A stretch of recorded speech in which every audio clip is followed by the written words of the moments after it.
the back end test didn't go as planned, and I thought, oh my god, I'm not going to get the job just because I cocked it up here. I got back to them the next day and said, could you please show me how to do it? You guys are not going to hire me, but if somebody else asks me this question, I'll be ready. And I think that bit of honesty, that's what got me in front of them, and that's what got me this position. Because just being a junior, I think this is what you've got to do. Welcome to the Junior Jobs Podcast, where we interview recently hired junior developers to give you actionable job search advice relevant to today's market. Today's interview is with Jose Castaño, who recently transitioned from business management into software development. So if you're a career transitioner coming from a management background, this episode is for you. And today's sponsor shout out is to David Roberts with Crushing Digital. David is a software developer with over 20 years of experience who has also run international recruitment teams, so he knows both sides of the hiring equation. And he's offering our listeners 30% off his new video series called Standing Out in Tech, which covers every aspect of the junior developer job search. So make sure to check out the link in the show notes and enter the code JuniorJobs30, one word, at checkout to get your discount. All right, Jose, welcome to the show. Thank you for joining us. Well, thanks for having me on. Pleasure. Before we get into it, for our listeners, can you tell us a little bit more about yourself? Yeah, sure. Look, I've spent a number of years working within the IT industry, but as an IT consultant / account management. My educational background is business studies, what I did in my university. But when I moved to the UK, I rapidly moved into the IT industry. I started pretty much as a box shifter, working for a Cisco reseller company, just selling networking kit, access points, switches, servers, and whatnot. From there, I moved into a little bit more technical role where I had to be an account manager and I had to deal with small, medium enterprises, talk to them about any problems they were experiencing within their infrastructure, trying to propose solutions from them based on the portfolio of vendors that we had. And 2020, I think it was when the very beginning of the lockdown 1.0, that's what I call it. Some of the deals that I was working on, they went a bit sour. And then I thought to myself that I needed a plan B in case it goes south. I came across software development, and without sounding too cheesy, I think it was love at first sight. I thought, do you know what? This is something that I can see myself doing the rest of my career. I dived into a professional bootcamp and I did the whole thing. It took me a year and a half. It was quite intense, and also on top of my 9-to-5 job, which was quite demanding as well. Because when you work in sales, you're only as good as your number, so you need to, attend forecast calls and make sure that you cover your seat. But I loved every minute of it. It was quite challenging. Keep him on top of my 9-to-5 job as well as my studies. And in the middle of everything, my beautiful daughter was born. So that added another interesting element to the equation. In March, I think it was March 2022, I finished my professional diploma in full stack software development. I touched on HTML, CSS, JavaScript, and some of the frameworks that you would normally use, Django as well, and Python as another language. And I was able to land my first job as a entry-level / junior / however you want to call it, software developer, and that was in August 2022. And I'm still working at that company, enjoying every second of it. The rest is history. And now I'm talking to you. Congratulations. I mean, you mentioned love at first sight. Hopefully a few months later, you still feel that way, right? The honeymoon phase isn't over. It's not hate at first sight. Yeah. Love-hate relationship. Exactly. Well, congratulations on getting a job perhaps during the most difficult Thank part you. of the most recent tech layoffs, tech freeze, right in the middle of it at the end of 2022, right? Hmm. So let's talk Mhm. about that job search and actually how you succeeded during that difficult time. How did you get that first job? How did you find it? So I found it a bit brutal. I'm not going to lie to you. I knew it was going to be difficult, but I didn't think it was going to be that difficult. You go through stages where you think, oh, is this ever gonna happen to me? You applied, you apply for a variety of jobs without knowing whether or not the role you've applied for is actually a good fit for what you're looking for, because you're desperate to break, you're desperate to make the transition. It was brutal. Let's put it that way. But persistence is something that is quite important when it comes to anything in life, really. Mm-hmm. And I had my eye on the prize. I knew what I wanted to get. I was lucky enough. I'm persistent enough to get the job in August. Absolutely. But So you yeah, mentioned it was brutal and it was difficult. So for this first job, was it just a series of cold applications and finally somebody responded, or how did you actually get the response that led to the opportunity you have now? yeah, of course. I well, I'm an entry level slash junior in within the software development world, but I am not an entry level slash junior when it comes to networking, when it comes to using platforms of any types. And I kept on top of my LinkedIn networking. I kept on top of opening connections here and there, keeping in touch with the careers department of my professional bootcamp, which was a Mm-hmm. great help. And yeah, it was a bit brutal, but this job was through a platform which is a platform that is based here in the UK, and it's called Digital Crats. You just kind of upload your profile. Based on your profile, they will just match you up with few roles and whatnot. And this one came off the back of a. This one came when I was having two interviews for two different companies in the space of a week, and I didn't even look at this one. I thought, oh, I can't be dealing with another one. But something, it was just completely Yeah. under the radar for me. But then eventually, I had a first call. I had a first call with the guys, and then we did a series of technical tests. And So after if I that, yeah, understand correctly, then you uploaded your resume or you created some profile on this service, and then they yes, reached out to you. Some recruiter, some hiring manager found your profile and they reached out to you. That was the first contact, right? it's correct, because obviously these companies will be the companies will be the end user, so they will be using that platform. They will be scouting that platform for candidates like myself, and Yeah, reaching out to us. resources like that, I think, are crucial in the job search, right? There's a metaphor that I use about hunting Very crucial. versus fishing, right? Hunting, I I would assume, is more difficult than fishing in the sense that you have to go out, you have to stalk your prey.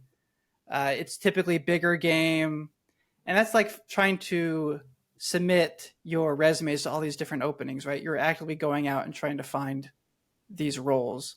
Whereas fishing, you kind of just put a line in the Yeah, water with the right bait, and you could even fall asleep, even, and the fish come to you, right? still catch that. Yeah. Yeah. That's a So I great think analogy. Yeah. about this digital grad system that you had is one of a suite of tools where you can upload a profile and let recruiters passively look at you, let recruiters passively find you, and in essence, Yeah. it was working for you without you having to do any extra work on top of it, right? So I think finding tools like that It, can help in yeah. your passive job search are going to be crucial because, as you mentioned, it can be brutal, otherwise exhausting. Yeah, it is. You must have a number of weapons in your Mm-hmm. arsenal, right? It's not just this platform. It's just a combination of everything, really. you've described you've compared hunting and fishing. Hunting for me in the space of looking for roles, it would mean you apply for a role, right, and then that is your bait. Mm-hmm. But actually, when it comes to hunting, you go after the recruiter of the person that has posted the role. You reach out to them and you say, "Hey, I'm actually interested Mm-hmm. about this role, and I've sent you a connection request, and I've sent you my CV, yada yada." That's exactly what I was doing Yeah. back in between March and August, really. And that is, that describes the hunting versus fishing. Yeah, The it's difference you difficult because make. it's not really scalable, right? You are limited to how many applications you can send based off of the time that you have in a given day, which is hard when you are working full time, right? And you are trying to do this Yeah, in the evening. So if you can only spend yeah, maybe a few hours, then get maybe one or two applications out a day, versus if you have these passive systems set up. You mentioned this specific service, but also tools like LinkedIn, right? You mentioned having your profile in place, so then recruiters can find you there. I mean, last time I checked, there was something like 50 million companies with 15 million recruiters, with 87% of them reporting that they use LinkedIn on a regular basis. Now, not every one of those yeah. recruiters are going to be searching for entry-level roles, but some may be. And how much better is it to have a good, LinkedIn in place or a good passive profile in place so that you are exposed to more opportunities? So one Absolutely, question I yeah. do get that I would like to probe a little further on. So as you were working full time, you were looking for a job elsewhere. LinkedIn only lets you have one profile, right? So how do you advertise yourself for role B when you're working in a completely different role? And how do you do so that your employer doesn't get suspicious, right? You have open to work on there and you start talking about software engineering. Wouldn't your current employer start asking questions potentially? How did you balance the job search while staying employed? It is a great question. I before joining the company that I am working as a software developer, like I said, I was working as an IT consultant for a reseller in UK, and it was a beautiful bunch of people I worked with.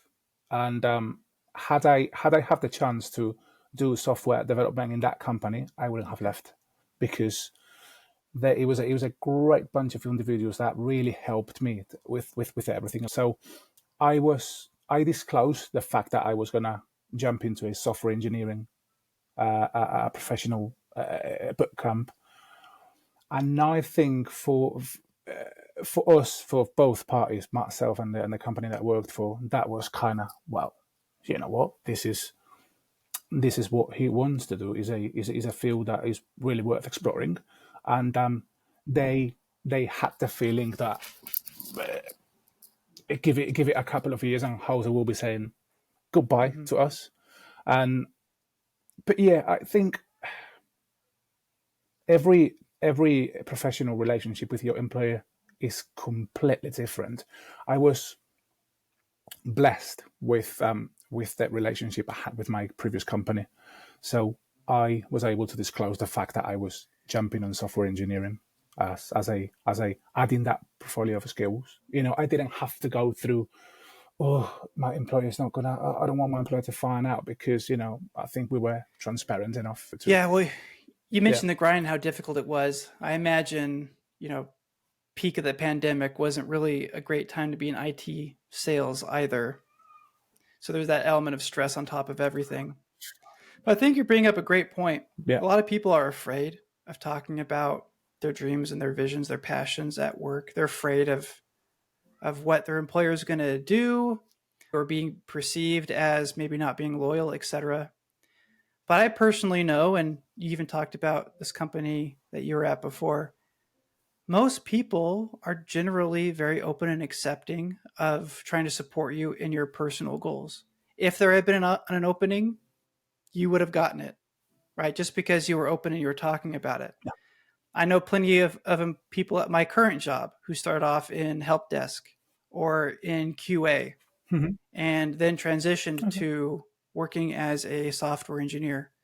So sometimes that pivot to engineering isn't really another employer. Sometimes it can be with your current employer and just helping them reframe or re-envision what you can bring to the table. Yeah. So for the interview process then for this opportunity, can you talk me through how many steps did you have and what did each look like before you got the offer? Sure, of course. Well, the first was a phone call with the head of development and one of the CEOs of the company. It was a very nice chat between three people, just trying to get to know each other and talking to them about what I've gone through, why I wanted to do the switch to software development, what is it that I wanted for a role, and if there were elements of this role that could match what I was looking for. And yeah, it was just a chat. It was just a chat about, okay, what are the things that you've done in your professional bootcamp as well? Okay. What technologies, what tech stack have you studied? And then I gave them all the technologies that I used.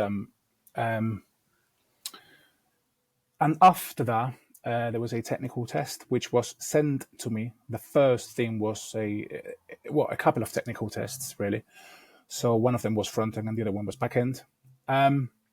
So the front end was sent to me late afternoon, a weekday, and then I completed that the very same day because I was eager. I wanted to show them, look, I want to get this.